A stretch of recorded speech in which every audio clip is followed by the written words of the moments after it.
সুপ্রিয় দর্শক, সবাইকে স্বাগত জানাচ্ছি হার্ট টক বাংলা চ্যানেলের নিয়মিত অনুষ্ঠান মাথায় কত প্রশ্ন আসে। মাথার প্রশ্নটা সবার মধ্যেই আছে, এখন এই মুহূর্তে ঘুরপাক খাচ্ছে। সেটা হচ্ছে যে জামাত কি চায়, জামাত কোন পথে এগোতে চায়, জামাতের বর্তমান রাজনৈতিক স্ট্র্যাটেজিটা কি, বুঝতে একটু সমস্যা হচ্ছে। একটা বিষয় হচ্ছে কি, রাজনীতিতে আসলে স্থির কোনো কৌশলের বিষয় নাই। পরিস্থিতি অনুযায়ী কৌশল গ্রহণ করতে হয়, পরিস্থিতি অনুযায়ী নিজেদেরকে বদলে নিতে হয়, ন্যারেটিভ গুলি বদলে নিতে হয়, বক্তব্যগুলি বদলে নিতে হয়, কার্যক্রম গুলিকেও একটু মডিফাই করে নিতে হয়। এটা আমরা অলমোস্ট সবাই জানি। তবে একটা জিনিস আছে, সেটা হচ্ছে যে কিছু কিছু রাজনৈতিক নেতাদের মধ্যে এরকম একটা ধারণা দেখা যায় যে আজ থেকে 30 বছর, 40 বছর, 20 বছর আগে যে রাজনৈতিক পরিবেশ পরিস্থিতি ছিল, ওই জায়গাটাতে তারা ঘুরপাক খেতে থাকে। দুনিয়া যে এগিয়ে গেছে, নতুন প্রজন্মের লোকজন যে রাজনীতির মধ্যে যুক্ত হচ্ছে, দেশের জনসংখ্যার মধ্যে যুক্ত হচ্ছে, নতুন যে ভোটার আসতেছে, এই হিসাবগুলি মাথায় থাকে না।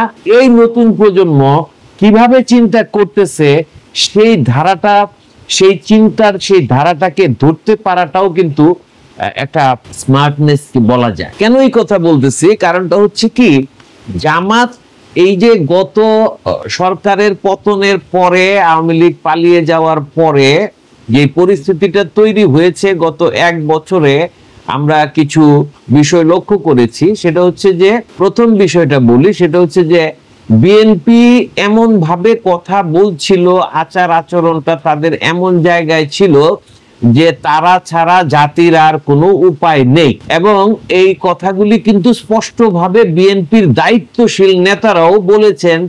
যারা সংসদে ভোটই পায় না, আসনই পায় না, 300 আসনের মধ্যে তাদের উপস্থিতি কয়টা আসন তারা পাবে, এই ধরনের কথাবার্তা, ইঙ্গিতপূর্ণ কথাবার্তা, অপমানজনক কথাবার্তা জামাতকে উদ্দেশ্য করে বলা হয়েছে। এখন সেগুলি জামাত সহ্য করে নিয়েছে, তাদের জায়গাগুলিতে তারা ঠিক থেকেছে। এবং সবচেয়ে মজার ব্যাপার, অনেকেই যেটা জানেন না, সেটা হচ্ছে যে সরকার কবে ইলেকশন দেবে। সরকারের যে অন্তর্বর্তী সরকারের যে চিন্তাটা প্রাথমিকভাবে ছিল, ডক্টর ইউনূস স্পষ্ট বলেছিলেন যে 2026-এর জুনের মধ্যে উনি ইলেকশনটা দেবেন, এটাই ছিল ভাষ্য। পরবর্তীতে বিএনপির পক্ষ থেকে চাপ দেওয়া হয় যে ডিসেম্বরের মধ্যে ইলেকশনটা করতে হবে। শেষ পর্যন্ত যেটা হয়েছে সেটা আপনারা জানেন, এটা নিয়ে বেশি কথা বলার কিছু নাই, যে ফেব্রুয়ারিতে ইলেকশনের কথা বলা হয়েছে। এই যে ইলেকশন সংক্রান্ত আলোচনা, এর মধ্যে যারা খবর রাখেন তারা জানেন যে জামাত কিন্তু 300 আসনে তাদের যে ইনিশিয়াল প্রার্থী, তাদের প্রতি একটা গ্রিন সিগন্যাল দিয়ে দিয়েছেন। এবং তারা বহুদিন যাবৎ মাঠ পর্যায়ে কাজ করতেছে। বহুদিন বলতে আমি বলতেছি অন্তত 6 মাস আগের থেকে, 7-8 মাস আগের থেকে তারা মাঠ পর্যায়ে কাজ করতেছে। 4 মাস আগে জামাত একটি কর্মী সংগ্রহ কর্মসূচি তারা পরিচালনা করেছে, যেখানে প্রথমে সেটার দৈর্ঘ্য ছিল 15 দিন, পরবর্তীতে এটা বাড়ায় আরো 15 দিন বাড়ায় 1 মাস ব্যাপী তারা এটা করেছে। এবং সিরিয়াসলি করেছে, একেবারে গ্রাম পর্যায়ে, ইউনিয়ন পর্যায়ে এই যে বিষয়গুলি ঘটেছে।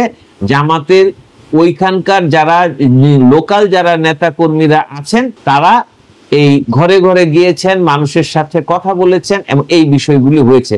তারা তাদের কিন্তু সমস্ত রকমের নির্বাচনী প্রস্তুতিটা কিন্তু তখন থেকেই তারা শুরু করেছে, এবং সেটা এখনো পর্যন্ত চলমান আছে। কিন্তু বর্তমান বাস্তবতাটা কি, এর মধ্যে বর্তমান বাস্তবতার প্রসঙ্গে আসার আগে একটা বিষয় বলে নেওয়া ভালো, যেটা খুবই ইন্ডিকেটিভ। সেটা হচ্ছে ডাকসু নির্বাচন।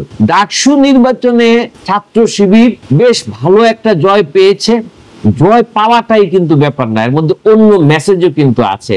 সেটা হচ্ছে কি, জামাত সম্পর্কে একটা মিথ হচ্ছে যে জামাত যে ভোটগুলি পায়, ইসলামী ছাত্র শিবির জামাতেরই ছাত্র সংগঠন, যদিও তারা লেজুর ভিত্তি সেই অর্থে করে না, কিন্তু সম্পর্কিত তো অবশ্যই। তো সেখানে জামাতের যে ভোট পায়, আমি নিজেও এটা বলেছি, অনেকেই এটা জানেন, সেটা হচ্ছে যে তারা তাদের কর্মীদের ভোট পায়, ডাইরেক্ট যারা জামাতের সাথে যুক্ত তাদের ভোটটাই পায়। সাধারণ সমর্থক বলতে তাদের কিছু থাকে না। এই যে ভিতটা, এই যে একটা ন্যারেটিভ, এটার মধ্যে কিন্তু একটা ভিন্ন ইঙ্গিত দেখা গেছে ডাকসুতে। কেন?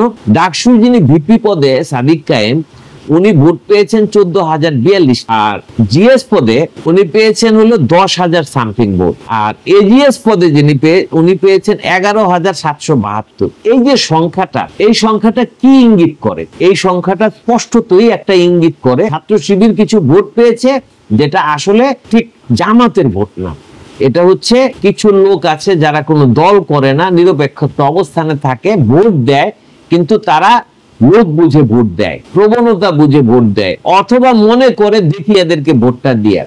এটা কিন্তু খুবই গুরুত্বপূর্ণ একটা বিষয়। জামাত জাতীয় রাজনীতিতে কখনোই এই ধরনের ভোট পায় নাই, এর আগে পায় নাই, এটা একটা বাস্তবতা। কিন্তু জামাত একটা বিষয় বুঝে গেছে, তাদের আচরণেও সেটা প্রকাশিত, যে আমরা যদি আমাদের রাজনীতিটাকে ধরে রাখি, আমাদের ব্যাপারে যে পজিটিভ বিষয়গুলি আছে সেগুলিকে আমাদের ধরে রাখি, তাহলে মানুষ হয়তোবা আমাদেরকে একটা সুযোগ দিতে পারে রাষ্ট্র পরিচালনার ক্ষেত্রে। তো এই ইন্ডিকেশনটা পাওয়া গেছে কিন্তু ডাকসু ছাত্র সংসদের নির্বাচনগুলিতে। এই ইন্ডিকেশনটাকে ছোট করে দেখার কিছু নাই, বাস্তবে কি হবে সেটা সময়ই বলে দেবে, কিন্তু ইঙ্গিতটা খুবই গুরুত্বপূর্ণ এবং জামাতের জন্য পজিটিভ। এখন আসি এখনকার পরিস্থিতির বিশ্লেষণে। যখন সরকার বিএনপির সাথে একটা আন্ডারস্ট্যান্ডিং এর মাধ্যমে, মানে তারেক রহমানের সঙ্গে বৈঠকের পরে প্রধান উপদেষ্টা যখন ফেব্রুয়ারিতে ইলেকশনের কথা বললেন, এটা নিয়ে কিন্তু এনসিপি, জামাত, অন্যান্য রাজনৈতিক দলগুলি কিন্তু মাইন্ড করেছিল। তারা বলেছিল যে একটা দলের উপরই কি সবকিছু নির্ভর করে, আমরা কি কিছুই না। এবং জামাতের তখনকার যে বিষয়গুলি ছিল, তারা সবাই বলছিল বিএনপি ছাড়া অন্যান্যরা, সেটা হচ্ছে যে পিআর পদ্ধতিতে ইলেকশন হতে হবে। পিআর পদ্ধতিটা হচ্ছে যে সংখ্যানুপাতিক হারে এই ইলেকশনটা হতে হবে, মানে যেই দল, এখানে কোনো প্রার্থী থাকবে না, দল অনুযায়ী নির্বাচন হবে। এটা নিয়ে অনেক ইউটিউবে ভিডিও আছে, আপনারা জানেন এটা। সেটা হলো যে যত ভোট পাবে সে অনুযায়ী সংসদে আসন পাবে। কেউ যদি 10% ভোট পায়, তার মানে সে 300 আসনের মধ্যে 30টা আসনের সংসদ তার হবে। এখানে রাজনৈতিক দলগুলি যেটা করবে সেটা হলো তারা প্রায়োরিটি বেজ একটা প্রার্থীর তালিকা দিবে, এবং সেই তালিকা পরিবর্তনশীল হবে না। তো সেই অনুযায়ী জামাত যদি জামাত যদি 12% ভোট পেল, তাহলে তারা হয়তো বা 42টা সিট পাবে বা 40টা সিট পাবে। বিএনপি যদি 30% সিট পায়, তারা হয়তো বা 90টা বা এরকম সিট পাবে। এইভাবে জিনিসটা করার জন্য বলা হয়েছিল, এবং এই দাবিতে তারা তখন বেশ আন্দোলন শুরু করলো। এর মধ্যে একটা জিনিস হলো যে ঐকমত্য কমিশনে যে সংস্কার প্রস্তাব করা হয়েছিল, সেখানে সংসদে উচ্চ কক্ষ নিম্ন কক্ষ ক্ষমতার ব্যালেন্স করার জন্য উচ্চ কক্ষ নিম্ন কক্ষ একটা পদ্ধতি চালু করার কথা বলা হয়েছিল। তো এই উচ্চ কক্ষ নিম্ন কক্ষের ব্যাপারে কিন্তু সেরকম কোনো আপত্তি কারো আছে সেটা বলা হয় নাই।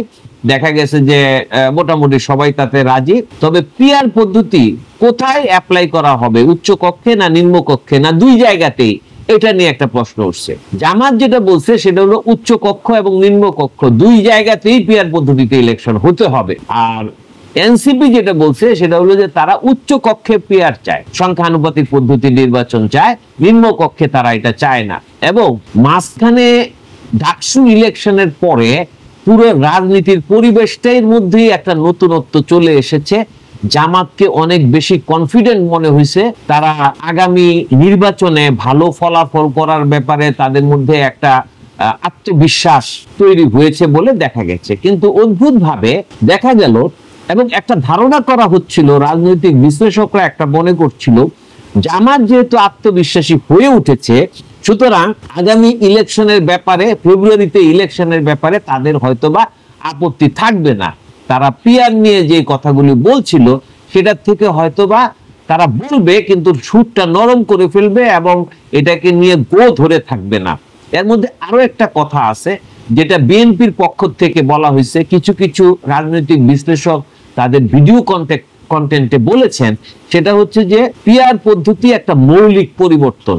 তাহলে কোন দল যদি পিআর পদ্ধতি চায়, তারা তাদের নির্বাচনী ইশতেহারে এই ঘোষণাটা দিতে পারে যে আমরা নির্বাচিত হলে পিআর পদ্ধতি চালু করব। জনগণ যদি মনে করে এটাকে সমর্থন করে, তাহলে সেক্ষেত্রে জনগণ তাদেরকে ভোট দিয়ে নির্বাচিত করবে এবং পরবর্তী নির্বাচিত সরকারই এই পিআর পদ্ধতি চালু করবে। এটা আসলে দলগতভাবে বিএনপিরও ভাষ্য। বিএনপি পিআর পদ্ধতির সরাসরি বিরোধিতা করেছে। তো যাই হোক, যেই কথাটা আমরা আগের প্রসঙ্গটাতে চলে আসি, মনে হচ্ছিল ডাকসু নির্বাচনে, ছাত্র সংসদ নির্বাচনের পরে ছাত্র শিবিরের বিজয়ের কারণে মনে হচ্ছিল জামাত হয়তোবা পিআর পদ্ধতিতে নির্বাচন হতে হবে এই দাবির থেকে সরে আসবে। তো দেখা গেল যে জামাত সেই জিনিসটাকে ওইভাবে জামাত অ্যাক্ট করে নাই। জামাত এই মুহূর্তে বিভাগীয় 7টা বিভাগীয় শহরে এই পিআর পদ্ধতিকে নিয়ে আসলে তারা আন্দোলন চালিয়ে যাচ্ছে, যুগপৎ আন্দোলন চালিয়ে যাচ্ছে অন্যান্য ইসলামী দলগুলির সঙ্গে মিলিয়ে এটা করছে, এবং তাদেরকে অনেক বেশি সিরিয়াস মনে হচ্ছে এই পিআর পদ্ধতির ব্যাপারে। বিশেষ করে তারা বিভিন্ন জায়গায় বক্তব্যে সেটা বলতেছেন। একই সঙ্গে সামাজিক যোগাযোগ মাধ্যমে যেখানে জামাতের উপস্থিতি অত্যন্ত শক্তিশালী, তারা এটাকে বহুদিন যাবত এটা ব্যবহার করে থাকেন। আমি গত কয়েকদিন যাবত এই কন্টেন্টে, ইউটিউব কন্টেন্ট, বহু কন্টেন্ট পেয়েছি যেখানে মনেই হচ্ছে জামাতের লোকজন এই পিআর পদ্ধতির সুবিধা অসুবিধা, কোন কোন দেশে এটা প্রচলিত আছে, এই পদ্ধতির মানে হইলে কি ভালো হবে, জবাবদিহিতা তৈরি হবে, ক্ষমতা এককেন্দ্রিক হবে না, একীভূত হবে না, স্বৈরাচার সৃষ্টির সম্ভাবনাটা অনেক কমে যাবে, এই ধরনের ভিডিও কন্টেন্ট ছড়িয়ে পড়েছে সামাজিক যোগাযোগ মাধ্যমে। এর মধ্যে সালাউদ্দিন সাহেব, বিএনপির যিনি অনেকটা মুখপত্রের মতো, সালাউদ্দিন সাহেব একটা বক্তব্য রেখেছেন যেটা খুব গুরুত্বপূর্ণ। সালাউদ্দিন সাহেব বলেছেন, মানে জামাতের পক্ষ থেকে একটা অংশের থেকে বলা হয়েছে যে বিএনপিকে হয়তো বা বিরোধী দলই থাকতে হবে। তো এটাকে কেন্দ্র করে সালাউদ্দিন সাহেব বলেছেন যে তাহলে যদি আপনারা এতই কনফিডেন্ট থাকেন তাহলে নির্বাচনে আসেন না কেন। এটাও কিন্তু একটা পয়েন্ট, এই পয়েন্টটাকে ভ্যালিড পয়েন্ট হিসেবে বলতে হবে যে এই বিএনপির এই বক্তব্যটা। তো এখন জামাত আসলে মানে তাদের স্ট্যান্ডটা কোন জায়গায় গেছে? তারা ইলেকশনের ব্যাপারে তারা যদি মনে করে, রাজনৈতিকভাবে যদি জামাত কনফিডেন্ট হয় যে ইলেকশনে তারা ভালো ফলাফল করবে, এমনকি তারা হয়তোবা সরকার পরিচালনার ক্ষমতাও পাবে, তাহলে তারা নির্বাচনটাকে এই পিআর পদ্ধতি নিয়ে গো ধরে বসে আছে কেন? হোয়াট ইজ দ্য এই প্রশ্নের উত্তরটা কি? যেটা আমার কাছে মনে হয়, আমার নিজস্ব পর্যবেক্ষণে যেটা মনে হয় সেটা হচ্ছে যে জামাত আসলে তাদের অবস্থানকে শক্ত করার জন্য, সাংগঠনিক কার্যক্রমকে শক্ত করার জন্য, এমনকি ভোটের রাজনীতিতে এগিয়ে যাওয়ার জন্য সমস্ত পদ্ধতিগুলিকেই তারা ব্যবহার করতে চাচ্ছে। একদিকে তারা পিআর পদ্ধতি নিয়ে সরব প্রচারণা চালাচ্ছে, বিক্ষোভ কর্মসূচি পালন করতেছে। এই যে পালন করতেছে, এই কর্মসূচিগুলির মাধ্যম দিয়ে কিন্তু তারা নিজস্ব সাংগঠনিক সক্ষমতাকেও একটা তীক্ষ্ণ পর্যায়ে নিয়ে আসতেছে, একটা ইফেক্টিভ পর্যায়ে নিয়ে আসতেছে। কোনো জায়গায় কোনো গাফিলতির জায়গা যদি থাকে, অলসতার জায়গাগুলি যদি থাকে, সেগুলিকে তারা কাভার করতে চাচ্ছে। এবং আমার কাছে যেটা মনে হয় যে তারা ফেব্রুয়ারিতে ইলেকশনের ব্যাপারে আলটিমেটলি কোনো প্রতিবন্ধকতা তৈরি করবে না, কিন্তু পিআর পদ্ধতিকে তারা আন্তরিকভাবেই চায়। হয়তোবা সামনে বলা যাবে যে সামনের নির্বাচনে কারা নির্বাচিত হয় সেটা আমরা এখনই বলতে পারবো না, কিন্তু জামাত যদি এখানে একটা অ্যাস্টোনিশিং রেজাল্ট করে সেটাতে অবাক হওয়ার কিছু থাকবে না, এবং তখনই দেখার থাকবে যে তারা পিআর পদ্ধতির প্রচলন করে কিনা। দর্শক, আজ এ পর্যন্তই। ভালো থাকবেন, লাইক করবেন, কমেন্ট করবেন, শেয়ার করবেন, সাবস্ক্রাইব করবেন। ধন্যবাদ সবাইকে।